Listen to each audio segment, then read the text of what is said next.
Yes, 2-5 is here. Sports reports is ordered. And of course, this is 2-5 Daily. Do me a favor, like, review, subscribe, share, rate. Do all the free things, do all the good things.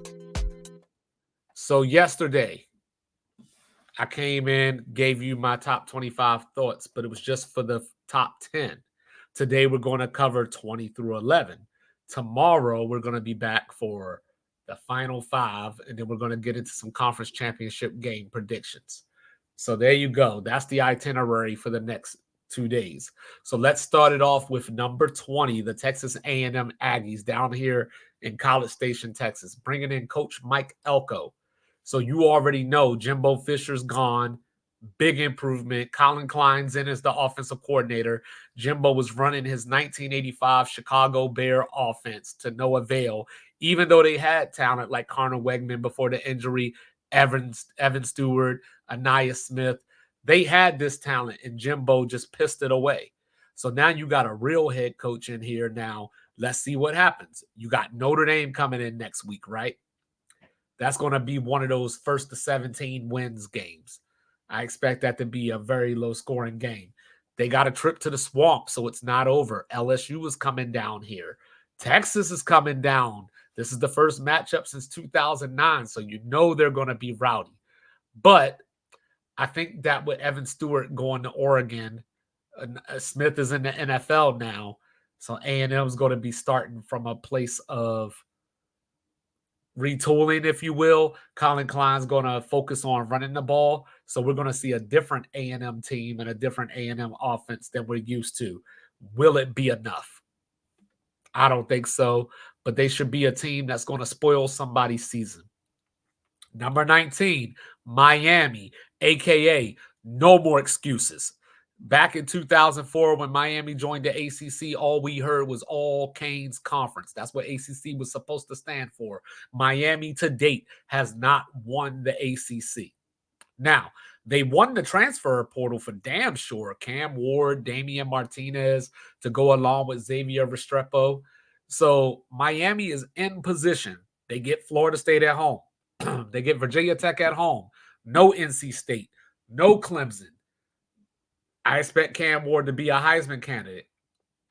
The problem is, if Miami has an Achilles heel, it's going to be Mario Cristobal in big games. And if you don't believe me, ask anybody in the city of Eugene, Oregon.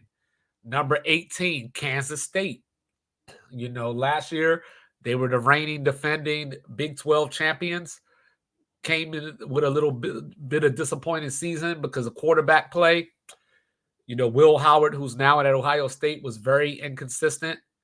But now they're turning the keys over to Avery Johnson, who played in some cleanup duty last year.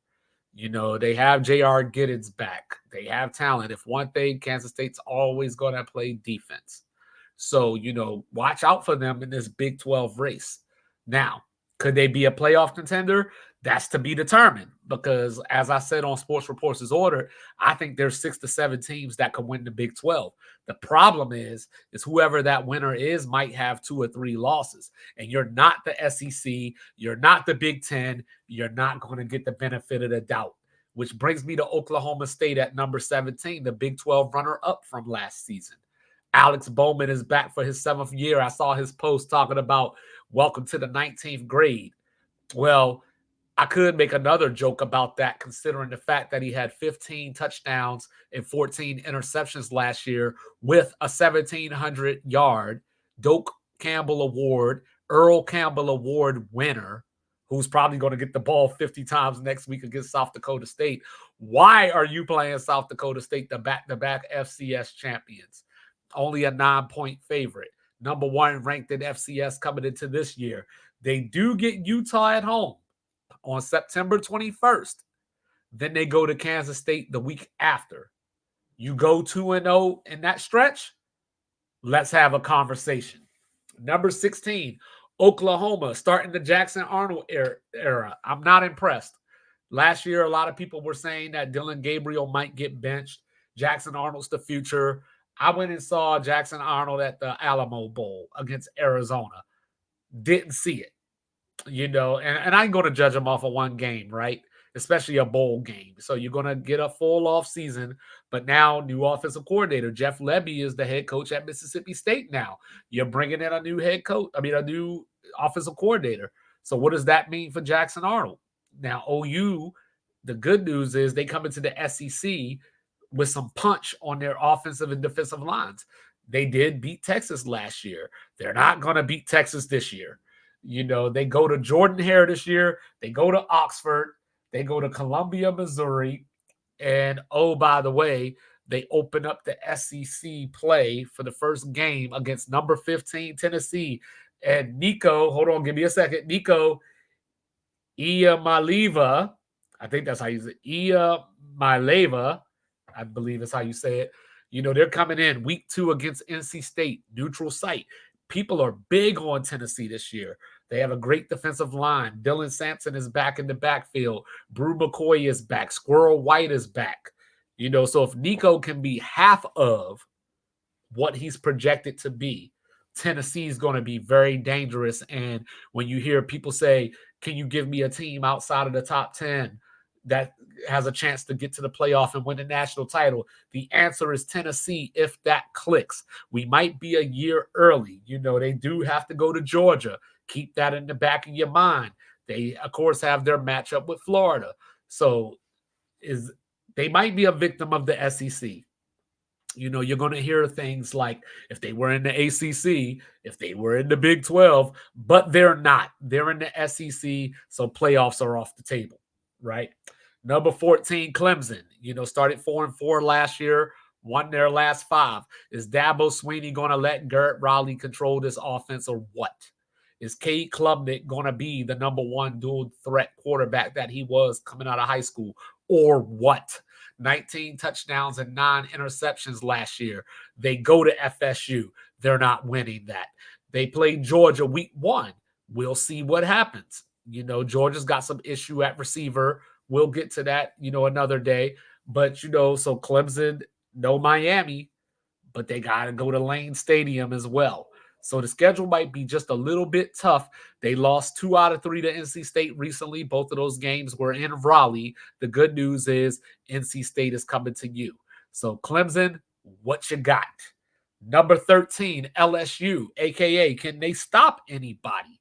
Last year, 416.6 yards per game they gave up. 28 points per game they gave up. Garrett Nussmeier is coming in at quarterback, and I love him. The problem is he's replacing the Heisman Trophy winner. The Heisman Trophy winner that not only had 50 touchdowns and 4 interceptions, but he led the team in rushing by damn near 400 yards. So talk about big shoes to fill. LSU starting out in Sin City against Trojangelis, a.k.a. USC. So we're going to see next week, are they going to be able to stop anybody? At least we'll get a preview into it, not judging everything off of one game. They do still play Bama. Last year they played Arkansas to a standstill and got lucky. That's not the stuff of champions. They had the 55-49 loss to Ole Miss. And talk about Brian Kelly, talk about losses. Ask Notre Dame fans about him. Losing to Tulsa, losing to USF, losing to Duke, losing to Miami 41-8 when it was hyped up Catholics versus convicts renewed. Do I trust Brian Kelly? That's the question. Number 12, Utah, the Utes, first year in the Big 12. And guess what, Utah? You are not going to have soft-ass USC to push around anymore. Oklahoma State will fight you. Iowa State will fight you. West Virginia will fight you. So on and so forth. Now, I like this schedule for Utah. I think Utah is the favorite. They should win this division, this conference, and they should do it along the lines of 10-2 and 11 or 11-1. Now they go to Stillwater, like I mentioned. That's a loss. That's going to be the loss if they do lose a game this year. But they got Cam Rising back. Problem is, how healthy is he? He hurt the ACL back in 2022 in the Rose Bowl, and he didn't play at all last season, even though we were teased every week. He's warming up. He's warming up.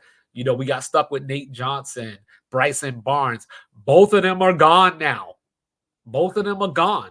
So if Utah's going to do this, they need Cam Rising upright all season long.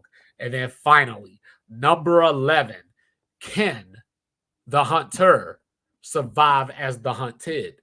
The Missouri Tigers, first double-digit win season since 2014 when they went to the SEC title game. Now, what does it all mean? Brady Cook is back. Luther Burden is back. Theo Weiss Jr.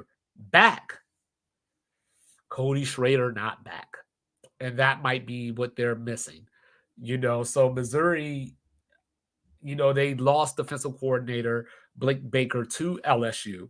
So while LSU may benefit from that, that's obviously going to hurt Missouri. And you have to go to Bama and A&M. But I do think that Missouri is good enough to win one of those games. Dare I say, they might be good enough to win both. I love what Coach Eli Drinkwitz is doing there. And Alabama is going to be that game where it's the measuring stick, right? Like, what is Alabama this year? New coach, new culture, the stuff we talked about yesterday. But now Missouri, people, not that they expect you to go into Bama and win, but they expect you to be competitive. And this is it. If you can't get through this year, and I'm not saying make the SEC title game or anything like that, but if you can't go 10-2 this year, it might be over because next year Cook and Burden ain't going to be there. Weiss isn't going to be there. So strike while the iron is hot. So those are my thoughts on teams 11 through 20. But we went reverse. Tomorrow, we're going to go 21 through 25. And then we're going to make some conference championship game predictions. 2-5 Daily. Don't forget, Sports Reports is ordered. Coming to you Thursday night, 9:30 Eastern, with our full-on SEC preview. Until then, I'm 2-5, and I love you. Like, review, subscribe, share, do all the free things, do all the good things.